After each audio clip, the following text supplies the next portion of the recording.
కాకినాడ దూసలపూడి వారి వీధిలో గల స్వయంభు భోగి గణపతి పీఠంలో 81వ శ్రీవారి నామ జప పారాయణ ఘనంగా నిర్వహించారు. తెల్లవారుజాము నుండి భోగి గణపతి పీఠంలో పీఠం వ్యవస్థాపకులు ఉపాసకులు దూసలపూడి రమణరాజు ఆధ్వర్యంలో శ్రీవారికి పంచామృతాభిషేకాలు విశేష పూజలు శాస్త్రోక్తంగా జరిపించారు. సుప్రభాత వేళలో శ్రీవారి సేవకులు గోవిందరాజ స్వామి వారితో శ్రీ వెంకటేశ్వర స్వామి వారికి సుప్రభాత తోమాల సేవ నిర్వహించారు.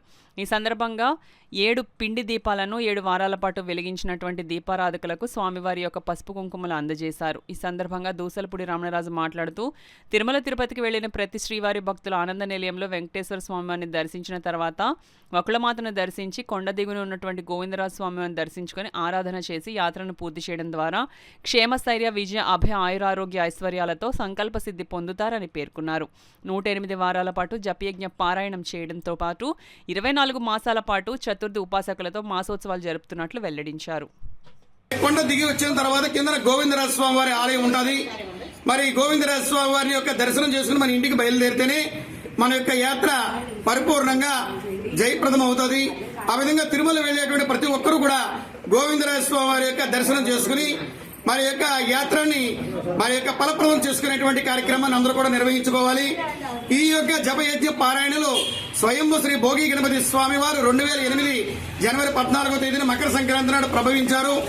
వారికి పంచలోకాల తాపడంతో కాంస కవచ యజ్ఞం చేపట్టినటువంటి సందర్భంలో జరిగినటువంటి తిరుమల తిరుపతి పాదయాత్ర సందర్భంగా 108 వారాల పాటు జపయజ్ఞ పారాయణ కార్యక్రమం, అదేవిధంగా 24 మాసాల పాటు సంకష్టహార చతుర్థి మాసోత్సవాలను చతుర్థి ఉపవాసకులతో నిర్వహించడం జరుగుతూ ఉంది. ఈ నెలలో 16వ తేదీన బుధవారం నాడు సంకష్టహార చతుర్థి 16వ మాసోత్సవం జరుగుతుంది. ఈ విధంగా 108 వారాలు పూర్తయిన తర్వాత తిరుమల తిరుపతికి బస్సు యాత్ర జరుగుతుంది. అదేవిధంగా కోల సంబరము, శ్రీదేవి భూదేవి సమేత దివ్య కళ్యాణ ఉత్సవము, భారీ అన్న సమారాధన కార్యక్రమాలతోటి ఈ యొక్క కాంస కవచ యజ్ఞ ధారణ ప్రక్రియ పరిపూర్ణమవుతుంది. లోక కళ్యాణార్థం జరుగుతున్న ఈ కార్యక్రమాల్లో కూడా అందరూ కూడా భాగస్వాములే. ఓం నమో భగవతే వాసుదేవాయ నమః.